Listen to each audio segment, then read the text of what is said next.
Hello guys, I would like to present to you a build I was thinking about since I saw last patch notes and it finally came to life. The build itself relies on interaction with Bonemist, generating corpses, Heart of the Sacrilegious, and blasting things off screen with huge bone spirits. How the build works in practice? Here are the few examples.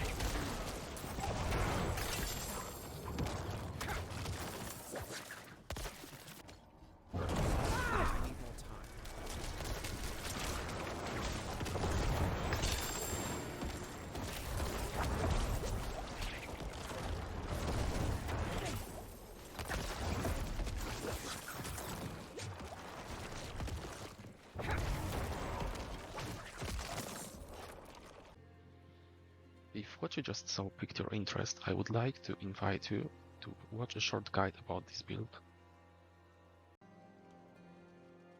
Let's start with gear and aspects. We are using 3 defensive aspects on helmet, chest, and legs. 2 of the most important are Shielding Storm and Might, which I've put on helmet and chest. Third one could be both Aspect of the Protector or Classic Disobedience. Before the nerf, Disobedience had no contest in terms of defensive aspects, but for now, I really like additional barrier from the Protector. Both of them are fine, and I think it's a matter of a personal preference. On helmet, we are looking for maximum essence, which scales with bone spirit damage, total armor, cooldown reduction, and lucky hit with barrier. Max life, which I personally have, is also fine.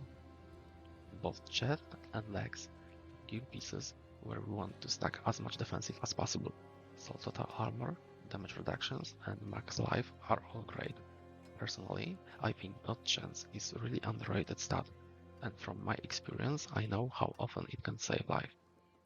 On boots, I've put Ghostwalker aspect for additional movement speed, especially when build does not have blood-soaked aspect, which removes penalty for movement speed while using blood meat. Most important affixes on boots are ranks to bone spirit, ranks to corpse tendrils, and of course movement speed. On rings, we are going for double essence generation aspects. One of them is aspect of exposed flesh, which was changed in the last patch and procs on all lucky hits, not only the ones from bone skills.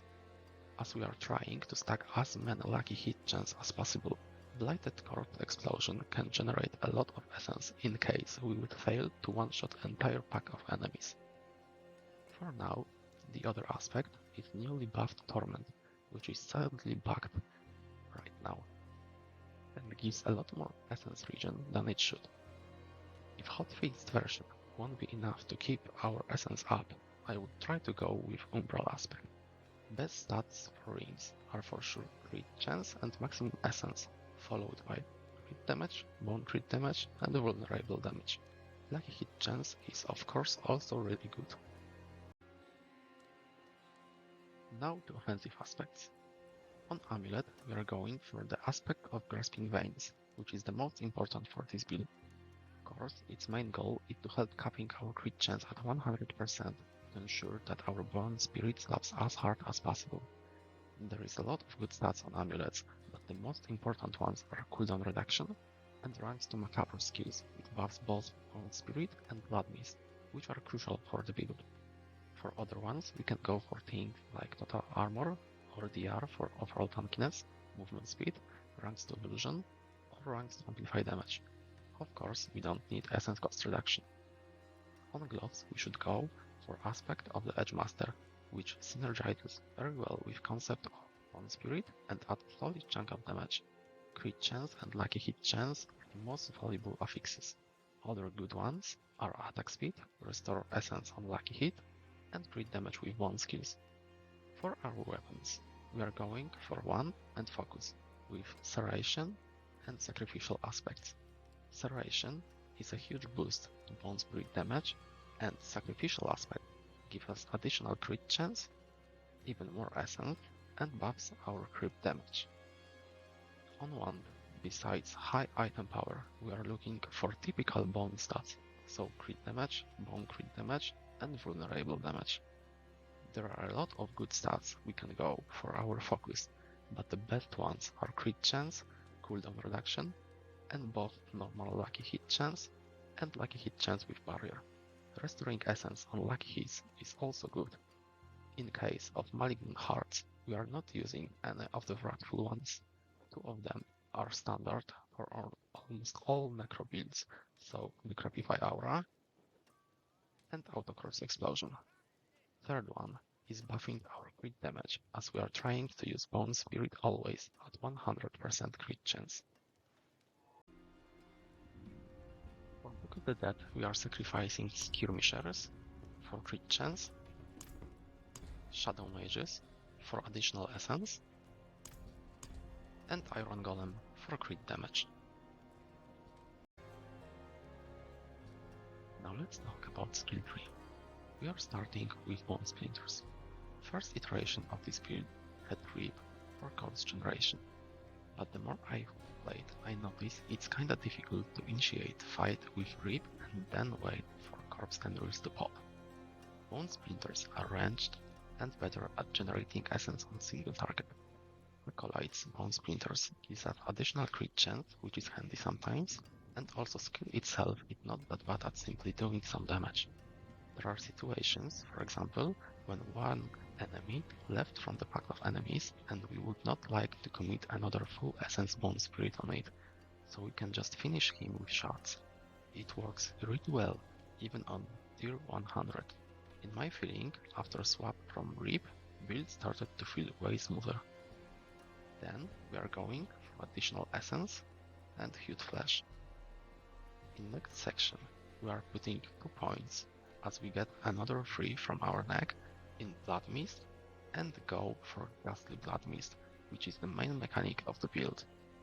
First corpse generated by Mist will always be popped as corpse tendrils by our heart, so we can gather enemies safely, and while Blood Mist ends, they are already stunned and set up for Bone Spirit. This is the reason why I skipped Explosive Mist aspect. Sometimes during setting enemies up, Blood Mist was popping all of the corpses as Corpse Explosion, and there were no additional corpse for tendrils, what created a very dangerous situations. We are resetting our Blood Mist with lucky hit chance every pack anyway, so additional CDR from aspect is also unnecessary. We are putting point in Corpse Explosion and then making it Lighted Corpse Explosion.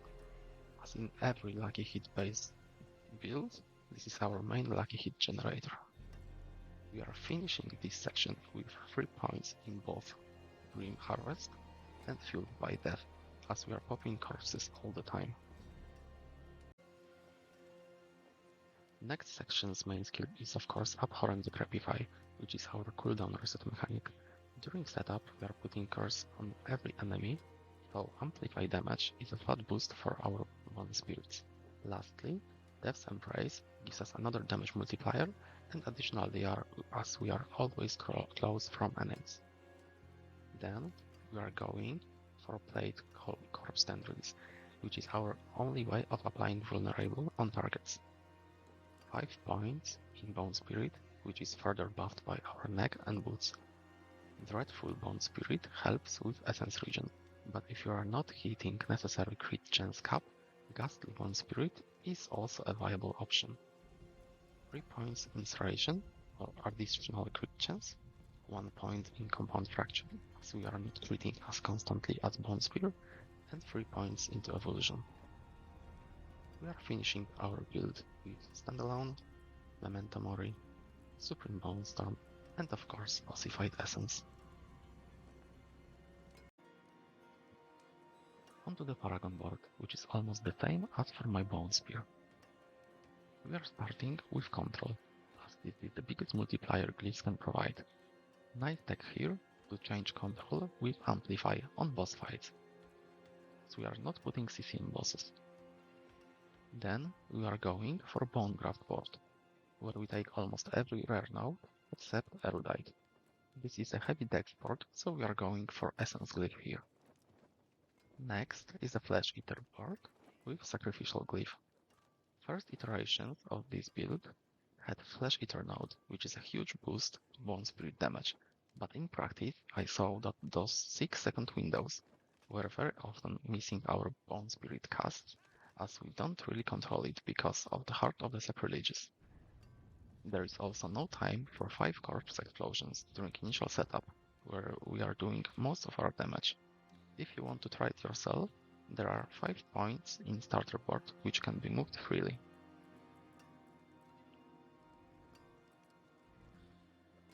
Then we are going for Scent of Death board with maxed out Imbiber, which is a glyph that I'm trying to put in every build as it provides so much damage. Ruin is also really important, as we are going for one-shotting every enemy.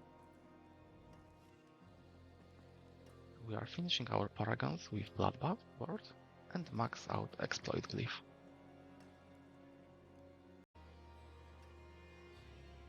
This is build better than Bone Speed.